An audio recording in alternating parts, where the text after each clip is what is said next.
Yeah. Okay, hi friends. Welcome to the Profitable Impactful Educator Series, PIE series. This is an initiative to equip growth-oriented tutors to increase profitability, to deliver impactful, transformative teaching, and to raise the standard of the tuition industry. If you are watching this, please share this to anyone who might benefit from it. They can be tutors, educators, tuition center owners. Yeah. So, and if you have any questions, remember to just drop a comment. Yeah. We'll have a Q&A section later. Now, this program is only possible with the dedicated support of my fellow community builder, Jeffrey Teo. Jeffrey, can you please say hi? Hi, Jeffrey. Yeah. This is possible only thanks to Jeffrey's technical wizardry. Okay, today we have Jelissa to share her wisdom with us. Hello, Jelissa. Hi, Jason. Thanks for inviting me.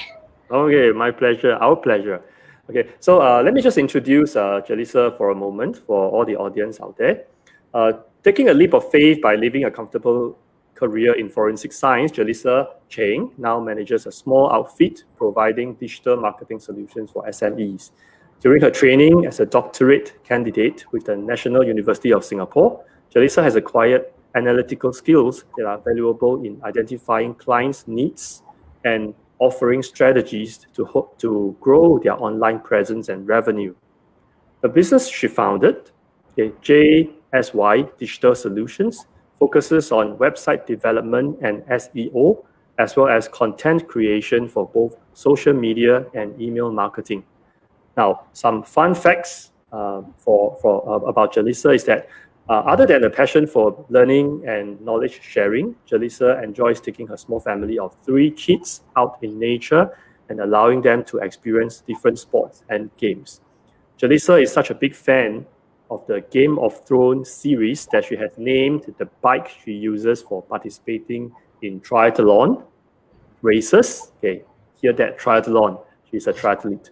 Okay, triathlon races. Her bicycle is named Dreamfyre, after a dragon from the books. So if you are familiar with Game of Thrones, then you can understand what this is about. I don't watch Game of Thrones, so I don't understand. For all the time I knew Jelissa, she's always very. She came across as someone who is very fit, and she's someone very forthcoming. Very, very willing to share. If I may just share a trivial, there was once I just out in the blue, I just asked her, Jelissa, do you have a few minutes to spare? Because I want to understand how I can break into overseas market. And we had a phone call, and the phone call lasted for 1 hour, and I'm not even her client. Yeah, so really appreciate your sharing, and I really find that your heart is in the right place, and I always turn to you for this kind of advice on content marketing, on website marketing. Yeah, okay, so Jelissa, a quick check. How do you feel now? A bit nervous. It's my first time. It's a conversation. Yeah. So I think we just talk to me like how you talk to me in the 1 hour phone call. I think they will be fine. Sure. Okay. So first I want to ask you, right? What got you started doing what you are doing now? Okay. So I've always wanted a scientific career because you go to work every day and you know that you're going to learn something new, and you can use the knowledge that you have acquired to look for questions to answer. So being in the lab fulfills all these desires of mine, and of course there's a lot of frustrations that come along with it when your experimental data doesn't fit what you hypothesize, but that's all part and parcel of learning. So from there I moved on to the forensics lab because it's just my dream job since young. But what we see on TV, CSI, is not what is happening in real life. Results don't come out in 1 hour. So of course there's a lot of pressure that comes with the work as well, because we report to the police and they use our results for presented as evidence in court. So there is a lot of pressure to be 100% accurate in everything that you do. And of course, when you caught to court as a witness, it's it's really quite stressful. So, and I had my second child during that time, and we felt that maybe it wasn't the right place for me to be in. So we decided that I'm just going to stay home with my children for the time being. So the problem is that I couldn't stay still as a homemaker. I have a lot of goals planned out for myself, and I like to see all these goals come to fruition. The whole challenge of putting something together and seeing it to the end. So during this period of stay home, which lasted about 3 years, I made a lot of friends from around the world doing design work, and I put them all on a blog. So that was when I realized that I actually really enjoyed writing, doing creative work, and creating stuff that people like to look at or watch. So back then, that was about 6 years ago, I actually had a YouTube channel with about 2,000 subscribers, and one of my videos actually had 26,000 views. I had no idea where all these numbers came from. So, I mean, if you were to compare to Uncle Roger, it's not really that impressive, but you'll be surprised at the kind of content and material that people are drawn to. It's so varied.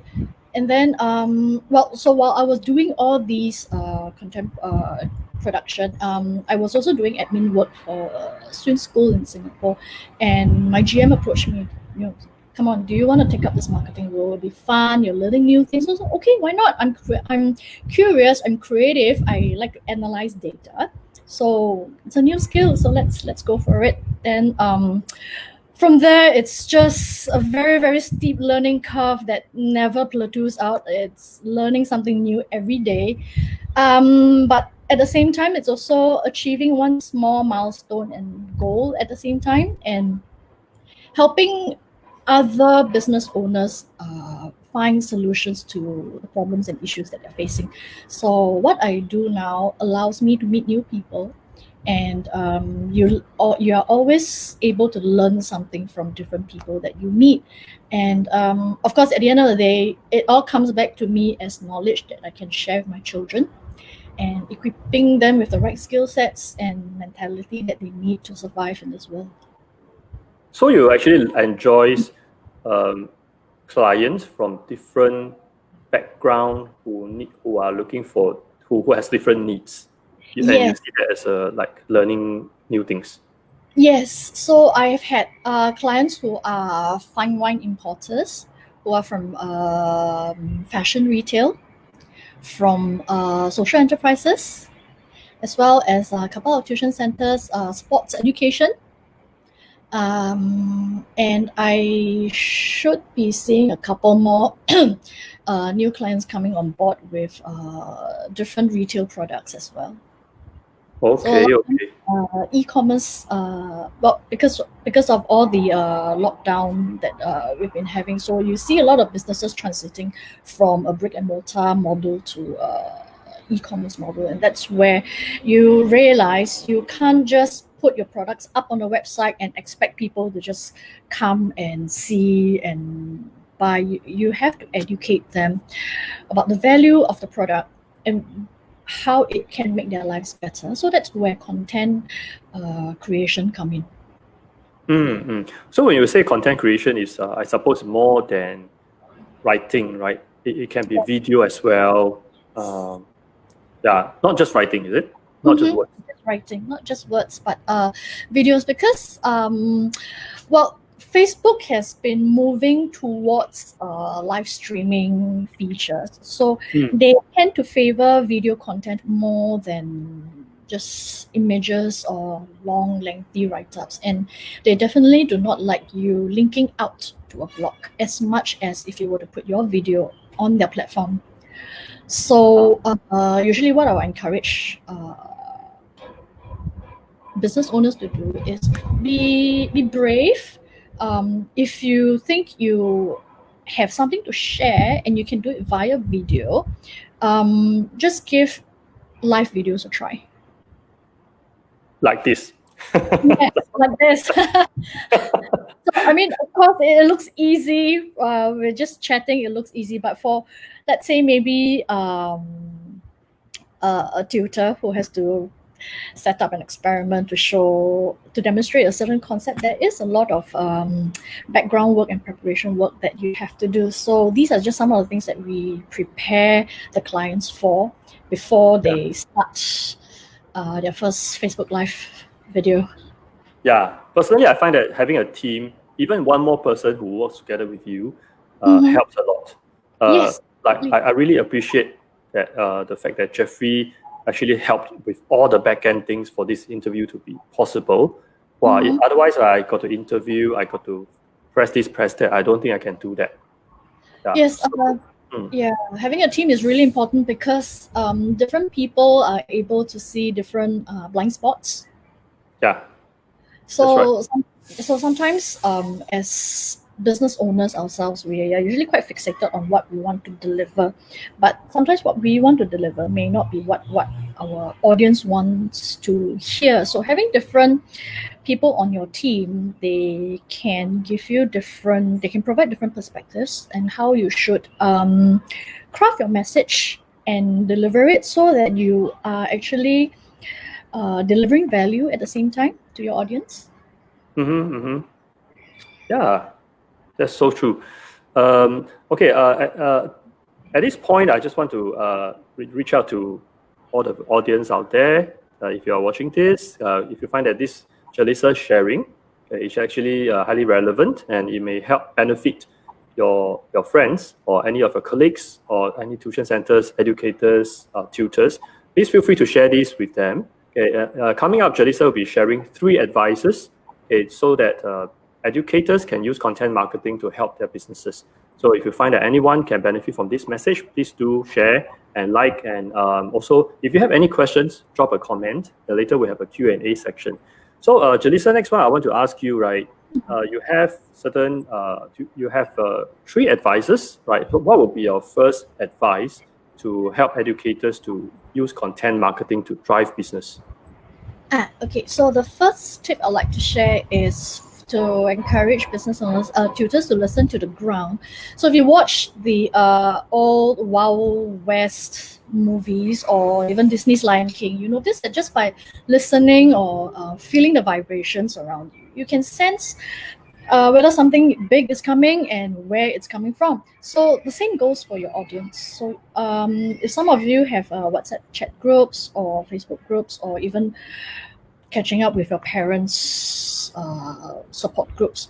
So listen out for the chatter that's going on, because often you can notice that there are certain trending topics and people tend to be in different degrees of confusion or frustration with these topics. So for example, one of the recent ones would be the changes in the PSLE scoring system.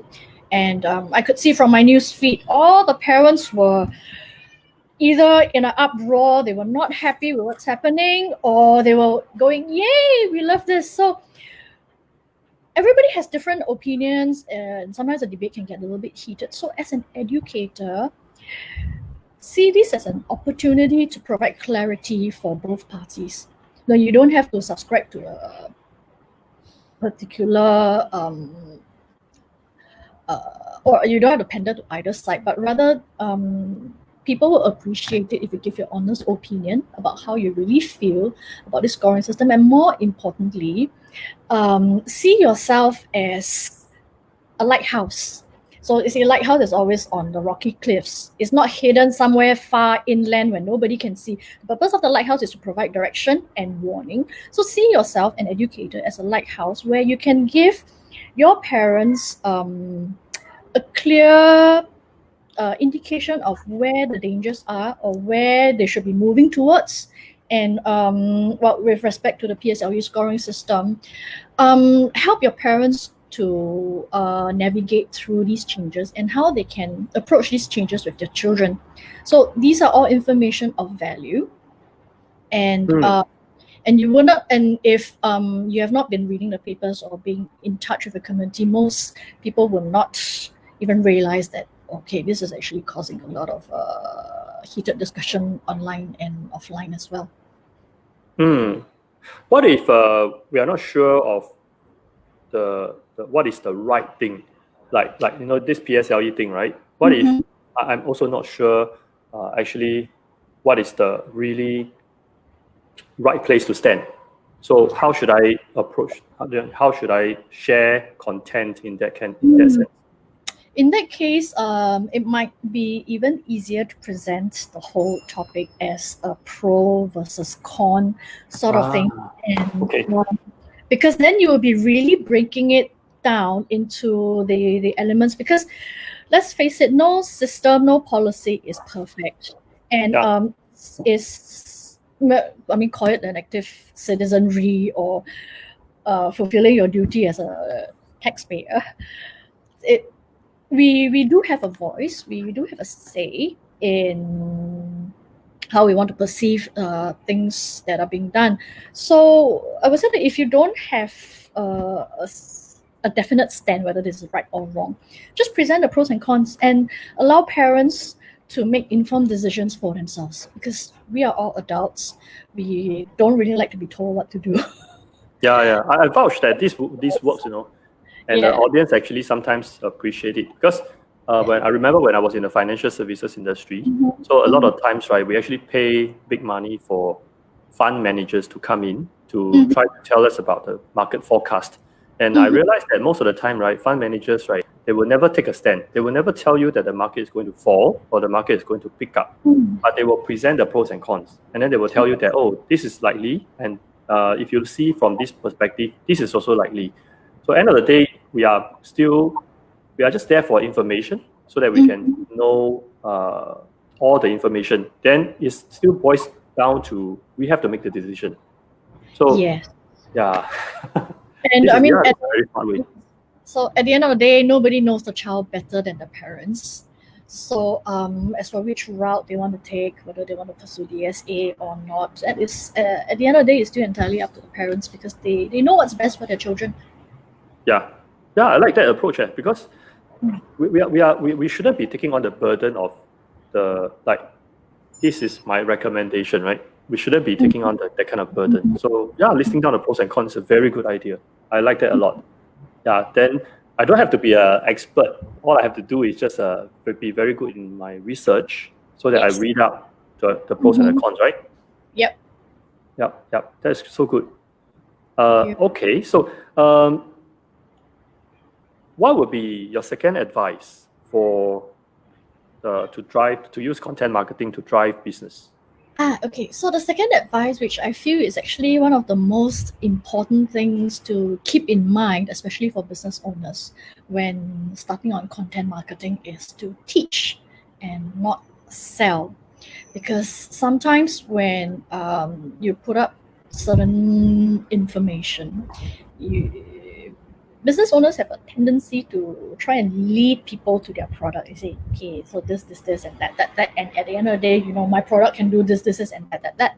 So, the first few times you do it, people find it interesting, okay, but after a while, it seems like what you're trying to put forward as information is actually just selling, and it can backfire in many instances. So for educators, of course, you guys are really good with teaching children, so but what is important is don't forget to teach the parents as well. Stop tell or I won't say stop, but when you use content marketing, avoid telling people, oh, we've got the best this, or we've got an award for that, but look more towards on how you can help parents to help their children. So, for example, we know that these days a lot of parents are moving away from the rigid education system and more towards topics that are outside of the classroom. So, for instance, if you're a science educator, think about how you can prepare parents for a weekend trip to the science center. Or if, let's say, you have parents, rather now that everybody is locked in Singapore, and you have all these Discover Singapore initiatives and people are exploring the nature trails, come up with a very simple guide how to enjoy the nature trails, what sort of animals to look out for, what sort of wildlife and ecosystems that are out there. These are actually um, outside of the classroom topics that a lot of parents are interested in. So that's one. But of course, if you do have audience that lean towards the academics, you don't be afraid to teach them how to help their children with their work as well. So there are some like myself who are very hands-on with my kids. I would really love it if there are math tutors who would share with me how they use their different methods to solve a word problems, because that's one of the issues that my eldest struggle a little with right now. So That's a universal problem.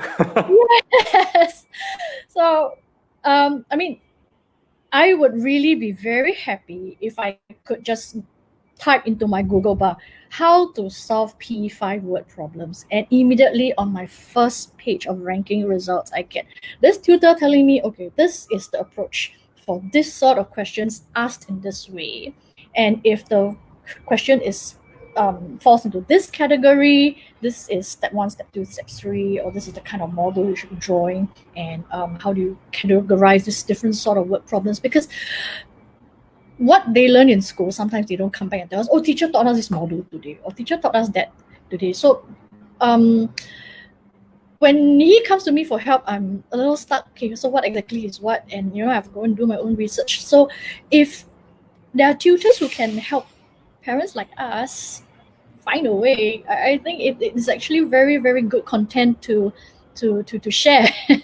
Yeah, actually, I do have people that I can link you up with in the community. In our TA community, we have really excellent educators who can who do actually share their content, like their solutions or some of their webinars on the website.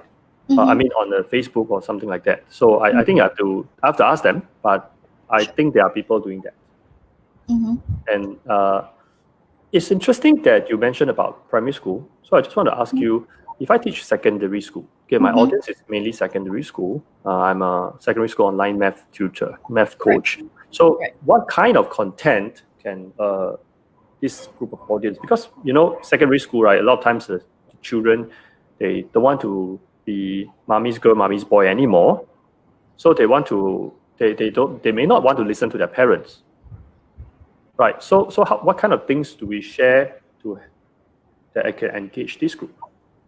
Okay, so if you recall the story of the emperor and his new clothes, most of the time people enjoy listening to topics that really interest them, or things that they need to find a solution for. So you would notice that children in primary school come with a certain set of challenges, and parents with kids in secondary school come with a completely different set of challenges.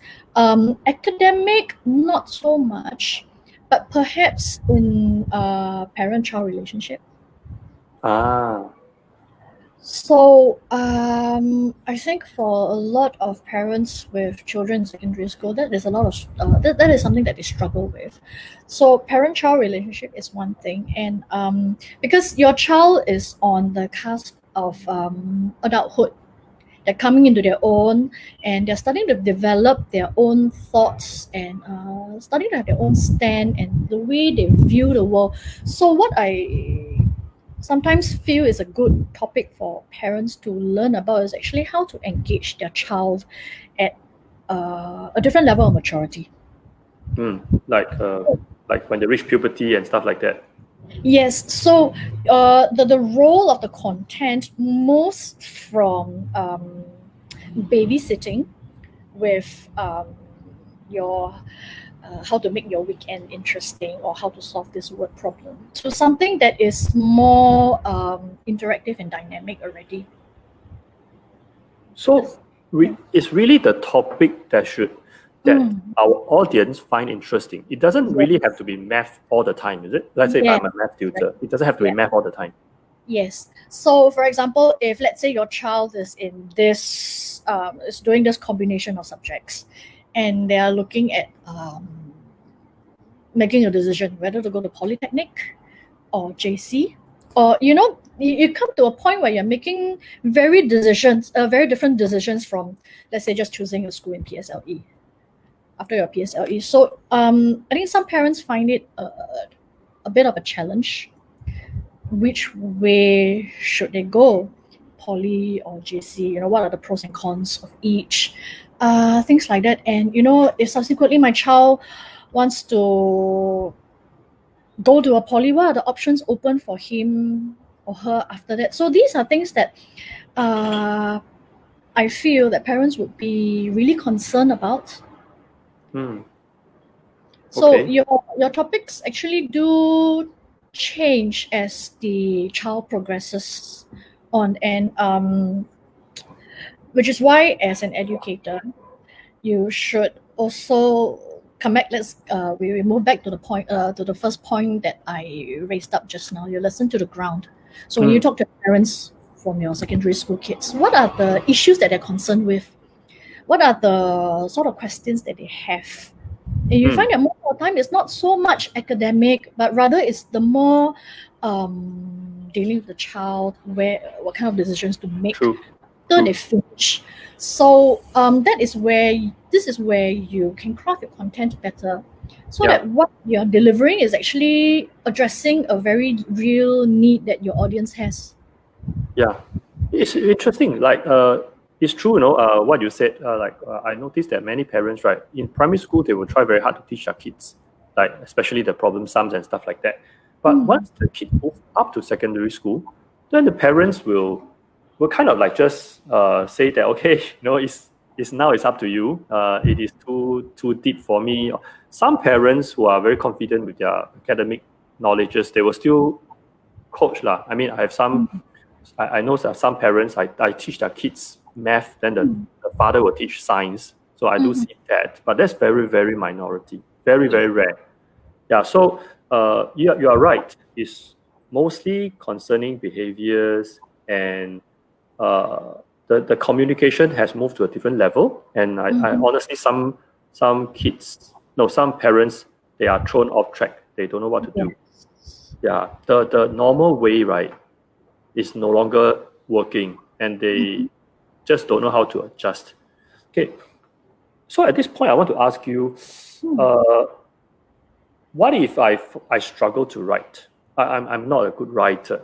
I have some certain views, but I find it extremely difficult to write. Should I just do some research on the internet and then just copy and paste? I mean, just repost other experts' writings, or should I still struggle to write my own content? Okay, so this is something that comes up very often. So a lot of my clients, they know, they have the knowledge in their head, but they are unable to put it across in words. Or some of them, if I give them a topic which I feel it's of interest to their audience, but they happen to struggle with. So what I can recommend is that if you do have point form, don't be afraid to approach a content writer to polish or beautify the whole thing for you. So there are some pretty good content writers out there. Some of them are freelancers. You can find them on Upworks. You can, if you just want to try out, sometimes it's not too expensive.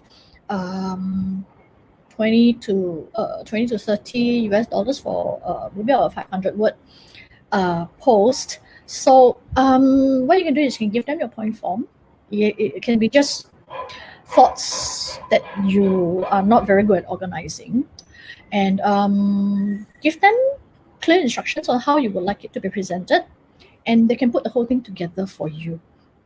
So that is if you have a very clear topic that in mind that you want to write about. So let's say if you're not too sure about a certain topic, or you don't feel confident enough, some of these writers can actually do the research for you. So you probably have to pay a little bit more because of the time spent on the research. But it's, in a way, it takes the load and the burden off you as an educator to have to do everything yourself and then struggle. So I do recommend this route for tutors who are having problems expressing themselves. I suppose you have to if you take that route, you have to have a lot of communication with the writer, right? That do the writing for you. Otherwise, they may be writing something that you disagree with, and you post it up, and then parents will come back and say, "Hey, did you say this?"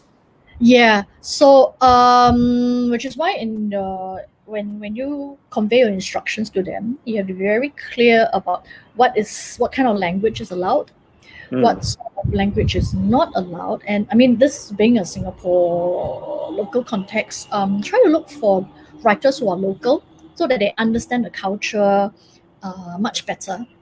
And of course, as a writer, it's only professional that they do not put in their own agenda or beliefs or thoughts into it, but rather to just follow the instructions that you've already given, and the research that they do is supposed to reflect the stand that you're taking. I mean, personally, I enjoy writing, but I do also understand that it is extremely time-consuming activity. Yeah, one article sometimes can take days to polish up. So I think many educators out there, they do have very, very good ideas, but spending that time, investing that time to write may not be the cup of tea for everyone. Yeah. So would you be able to, let's say, if some of our audience wants to get in touch with these writers, will you be able to recommend someone? Yeah, sure. Okay, good. So at this point, if you our audience out there, if you want to get some context from Jelissa, please feel free to drop a comment. Later we'll be sharing Jelissa's how to get in touch with Jelissa to ask her about content marketing or for other related matters.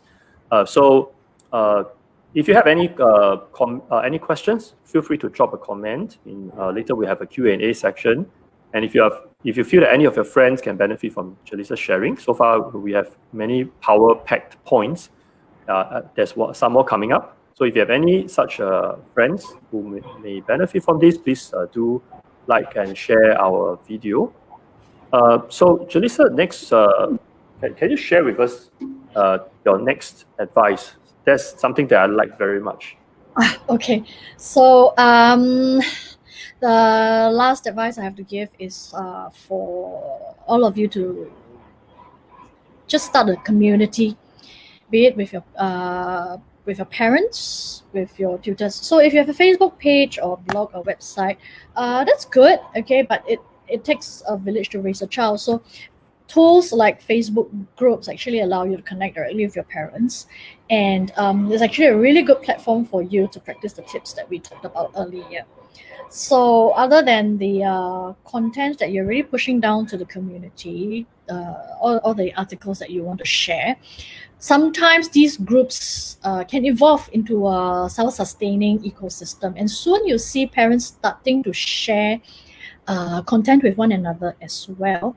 So what you want to encourage is the information flow, and people speaking up and giving their own opinions about different topics.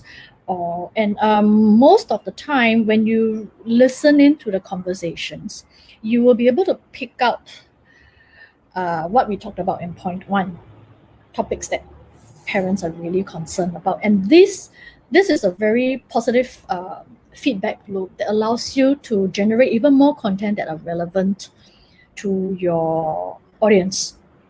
And because education in Singapore can be very stressful, so parents need a lot of support, be it academic or emotional wise. So if your community, your group is able to provide that sort of support, it is something that parents will see as reliable and a trustworthy source of information. And you find that with that trust comes referrals. And that is how you can start to grow your community. And again, when people trust you enough with what we've been sharing, and it has helped them directly, you will start to see not just your community grow, but the benefits of will come along as well. I know you start multiple communities. Yeah. I thought we were chatting before the show. You were saying 3, right? Yeah. So one of the communities that I help to manage is a cycling interest group in the area that I stay. So it started with a very small handful of people, and right now we have more or less reached the limit for WhatsApp chat group in just a couple of months. That's how many? There's a 200. limit. Yeah. So we already have 256 people, and Wow. it's still expanding. So we're gonna Wow. make Wow. some changes and move into a more user-friendly platform that can accommodate more people. So, but the reason for starting communities is not so much okay. So because these are all what I call grassroots level efforts, it's not so much of a vote for me, vote for me. It's not so much of that kind of purpose, but more of being able to connect with people around you meaningfully, and more importantly, to be able to identify individuals who have needs and be able to give them support in whatever way you can. So for educators who want to start a community, think of it as I am giving back. Yeah. So, and when people sense your sincerity, it comes back to you in different ways. Okay. No, regarding this community, right? I personally, I co-founded a community called Tutors Assemble. So we basically we want the community to raise to help educators, especially tutors, to learn from one another and to network with one another. So so in the course of my setting up this community, right? Sometimes I come across people who tell me that, oh no, it's okay. I'm in so many groups. I am in so many WhatsApp chat group, and I'm having fatigue from it. So I rather not. So how do you make your, when you build community? How do you come across something like this, and how do you handle this? Well, in the first place, I think it all depends on individuals and what they are looking for. So if my personal stand is that if somebody is happy with what they have already, we don't push them into doing something that they are not comfortable with. So rather than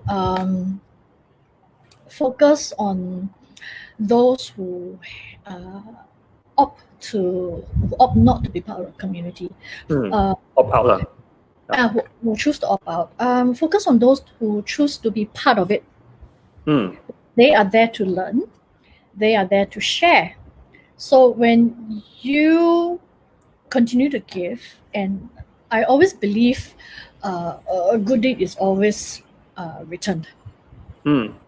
So when you continue to share, you continue to deliver what is of value. It's to me that is enough already. Do you feel that you need to have like a theme for a community? Like for example, if I say, oh, I want to start a community for secondary school parents with secondary school kids, or maybe I want to start a community for parents whose children are failing in math. Do you think that such a theme is necessary for a group, a community? Okay. I always believe in doing things with a purpose. So passion can fizzle out, but purpose is always what drives. Wow, so true, so true. So if anybody wants to start a community, your purpose has to be very clear. Why are you doing it? So for students who are failing, do you just want to stop at bringing them to the passing mark? Or is it to achieve other more intangible effects, like building confidence in a child who has always been failing? Okay, that suddenly make it much bigger. Yes. So what is your purpose? If your purpose is just to help the child to pass, then of course parents will see as okay lah, help my child to pass. You know, you're meeting a certain KPI. Yeah.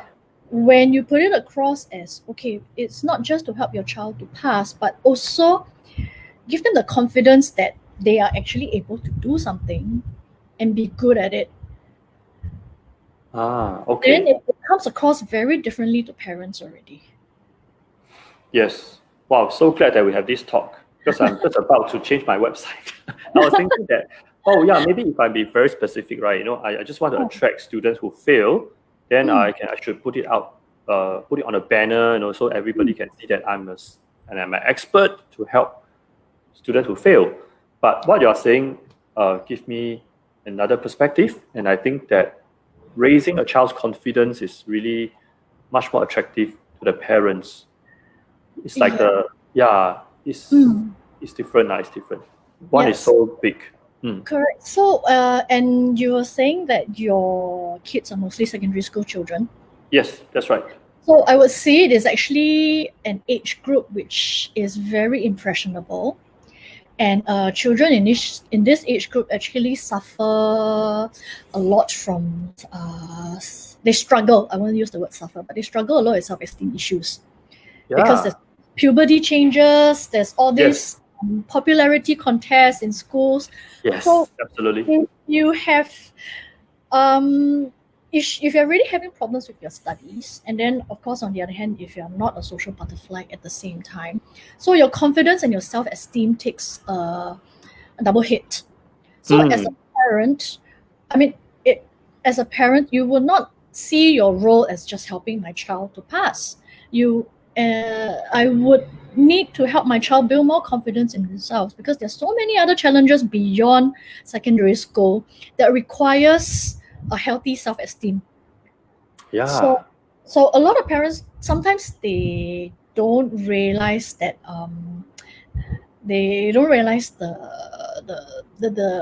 that there's actually such an underlying issue with their kids, and sometimes it leads to communication breakdown of the child.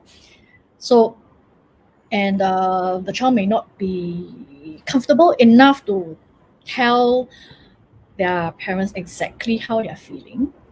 So it would be good to actually help parents to look out for certain signs that their teenager has problems in certain aspect, and help them to be able to address these growing pains. Okay. So I see this of more value than just helping the child to pass. When we share, do you suggest that we actually be very honest with parents to say that, hey, I'm not a trained psychologist, I'm not a trained school counselor, but I'm sharing this from a educator's point of view. Does that in any sense diminish the value of our sharing? Okay, so if you feel that you're not an expert in this area, right? But if you yourself are a parent, you can share your own struggles as a parent, so that they know that there's a certain level of empathy between yourself and the parent. But what I've seen, or rather what some of my clients and myself are doing, is that you bring in trained professionals who can actually help the parents. So one of the international schools I'm working with actually has Facebook Live sessions with psychologists, child psychologists, with counselors who can help parents to work out issues with their children. So one of them is, so my child is maybe not doing very well on the IQ side. It is perfectly fine. So they have topics like, okay, how to develop your child on the EQ side, the different multiple intelligences. Yeah. So it's okay if you're not an expert. There are experts out there that you can collaborate with, and when you have all these sort of collaborations, it widens you're no longer limited to just a small group of parents that you have your community with. It is also your psychologist group of community that you can tap into as well. Okay, so you may want to have such people, such experts in the community as well. Yes. And I think to them it's a win-win, right? Because it could be also as a way for them to also gain new business if somebody needs their service. Yes. Okay, good.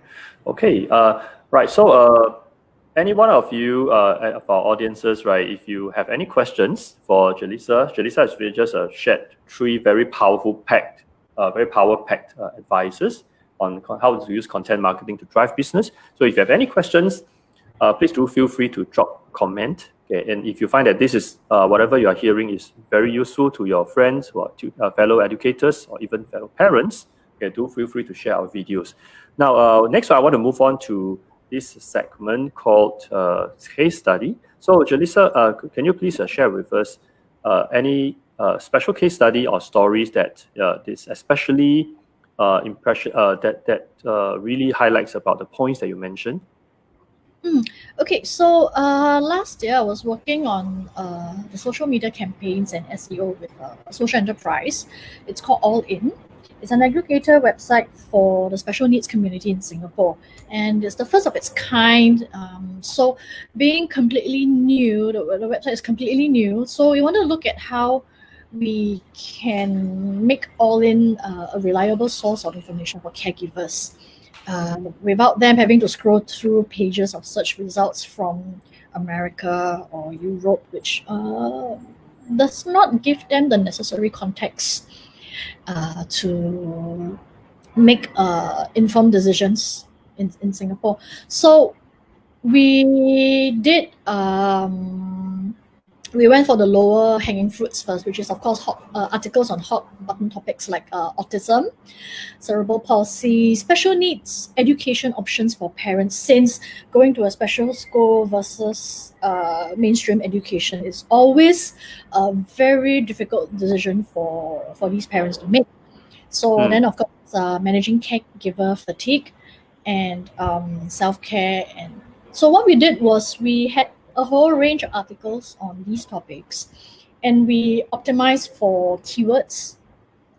And at the same time, we've been actively sharing these articles to the various support groups in Singapore. So usually for SEO, we would give about 3 to 6 month time period for the results, for the ranking results to start to come in. So it's quite happy to see that within that time frame that we have set for ourselves, we were able to rank first on yes. So it was really a tremendous team effort from our writers and from my SEO team.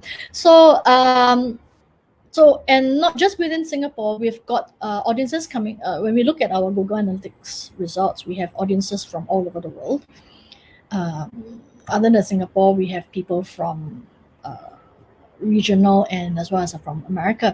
So not only were we able to provide value for the community here, we also have interested contributors from overseas and local who want to be published on the website. So when you have people who want to contribute, and they already have their own established online presence, you are actually creating valuable backlinks, which further improves your ranking. So, and of course, with backlinks come increased footfall on the website, so that improves traffic as well. So at the same time, we have also gotten feedback from parents about how the information on the website has helped them to make better decisions for their kids. So we know what we've been doing with All In is really benefiting the local special needs community. So that was this is really one of my favorite stories to share. Oh, okay. Yeah. Is this do you think that this kind of success is due to the nature of this All In, or do you think that this is this kind of success actually the way that you do it can be replicated on some tuition centers or tutors business?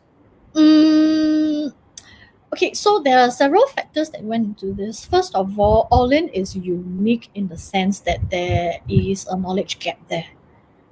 So it's a niche that was waiting to be filled, and it wasn't filled very well because all the different special needs have their own website. There isn't an aggregator to put all these information together. So that's why we were able to do quite well because everything is concentrated in one place. So that was one of the contributing factors. But of course, if the content is not good enough, is not helpful, is not valuable, people will not be interested. Okay. So I would say that the strategy can be replicated, but of course minor changes would have to be made to suit to the industry for educators in this instance. But generally speaking, it is more or less quite a fail-proof thing to be doing. I suppose a lot of discussion and brainstorming and probably positioning need to be done in order to be more effective, right? We can't just fight in the red ocean. Yes. Yeah. So that's where you will do a lot of communication with the tutors and tuition business owners, right? Yes. So you need to be very clear about what is the message that you're trying to get across. What is the purpose in building this content? So like what we talk about, purpose versus passion, teaching versus selling. So once you're very clear about that, then you're able to structure your content and how you want to distribute the content. Cool. It seems like we have quite a few questions. So I think we need to move into the Q&A. But first, let me check. How do you feel now, Jelissa? The coffee seems to have calmed me down. You're doing great. I can tell you're doing great. Yeah, I really appreciate all the sharing. Yeah, and if you're out there and if you feel that Jelissa's sharing and really benefited you, and maybe you want to share this with like us and share with your friends, fellow educators, to benefit their business as well. Okay, and if any questions, keep the questions coming. We'll be starting to answer the questions. So let's look at the first question. Okay, Jeffrey, we need the first question. Okay, what are the qualities of a content writer I should look out for as a center owner? So first of all, because tuition centers are pretty much a very Singaporean thing. I mean, if you talk about Hong Kong and Taiwan and China, you'll probably find your content writers churning out information in Mandarin. So our local context is people prefer English. So I would say that maybe the first thing you need to look out for is a local writer, somebody who understands the local context, the emphasis placed on PSLE and all your national exams, and how stressful it is to actually go through this entire system. And then if let's say you're not a very confident writer yourself, and you only have points to give to your writer, they will be able to flesh out better the message that you want to get across. So the second thing is, of course, you would want to ask them for their previous work, the previous articles that they have written, and whether the style or the tone of writing is something that you're comfortable with. So some writers, they are very technical. So they'll give you facts, statistics, and those can be a little bit too dry. But on the other hand, if you have a writer that's too casual, it doesn't, and you have a slightly more heavy topic to talk about, it doesn't gel very well together. So style of writing is another one. Then of course, professionalism in crafting the message, because everybody has an opinion about something. Your SEO writers are not any different. So you would want to have somebody who is able to follow instructions, even if deep down they disagree with what you're saying. So so one of the things you might want to check with them is that if they're able to follow exactly the instructions that you've given them, and not slip in things that are not supposed to be there, because certain topics can be quite sensitive. And you don't want the whole thing to blow up, and it becomes very unmanageable, especially with social media these days. So these are the three considerations I would bear in mind when I'm looking for a writer. Let's say if you engage a content writer to write about a certain topic, right? Is it within the job scope of the content writer if the audience actually comment on that piece? Is it within their job scope to reply to the comment, or is it your job scope? No, it's your... Okay, so what happens is that when your writer comes back to you with the content, right, it's your responsibility to look through the whole thing and request for any necessary edits. Okay. Yeah. So whatever goes up is in a way, whatever goes up is entirely on you already. So in your instructions, you have to be really clear. And if your writer cannot deliver what exactly you have asked for, then don't put the article up. Okay, and in your subsequent discussions with your writer, and they are not able to, or rather they don't want to make the changes, then it's better that you look for a different writer, somebody who is actually able to accurately represent what you want to say. Well, so sounds like it is also art and science to find the right content writer, huh? Yes, so sometimes it's a bit of a trial and error. So I've got content writers who are very good at putting together graphics and images to support the text, but the text itself, sometimes it comes back not relevant to the local context. Okay. So which is why where education is concerned, as much as you can, look for a local writer. Okay. Maybe we can move on to the next question. Okay, what are some of the recommended platforms to build a community for educators? Okay, so for a lot of interactions and discussions that you can actually follow and moderate, Facebook groups is a very good way to start. So you can... groups and pages are different, right? Just a quick question. They are different. So you recommend which one? Groups. Okay, groups. Because that's where you actually allow your members to start their own topics. Okay. And that's how you get conversations rolling. Is it better to join a ready community or to build your own? Well, if it all depends on what you are trying to achieve.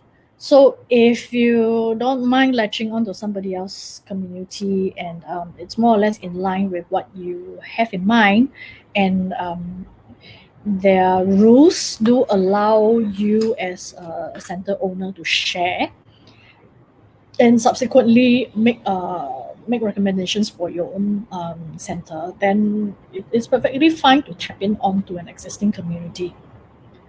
But you must wait. You must be at the mercy of the community moderator, Yes, that's right.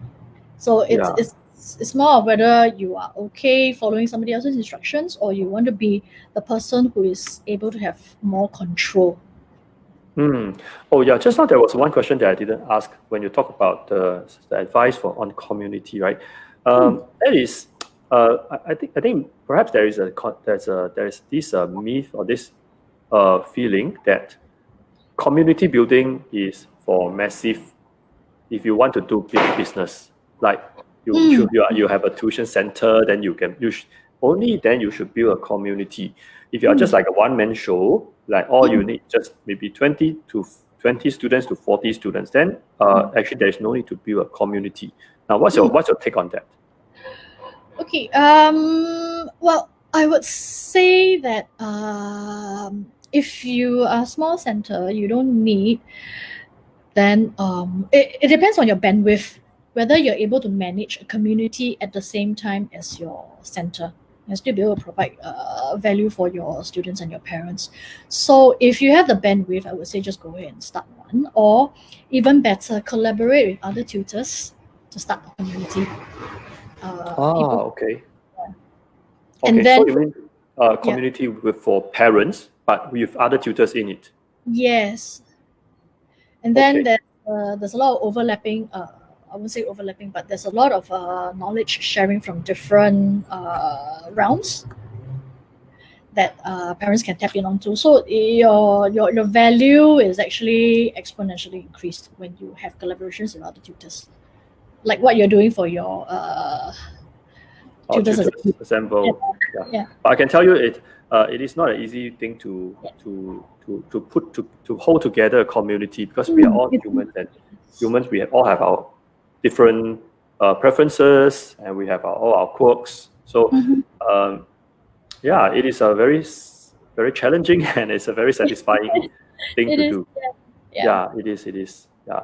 So okay, we are at 10:59, so maybe we can take one more question. Do we have one more question, Jeffrey?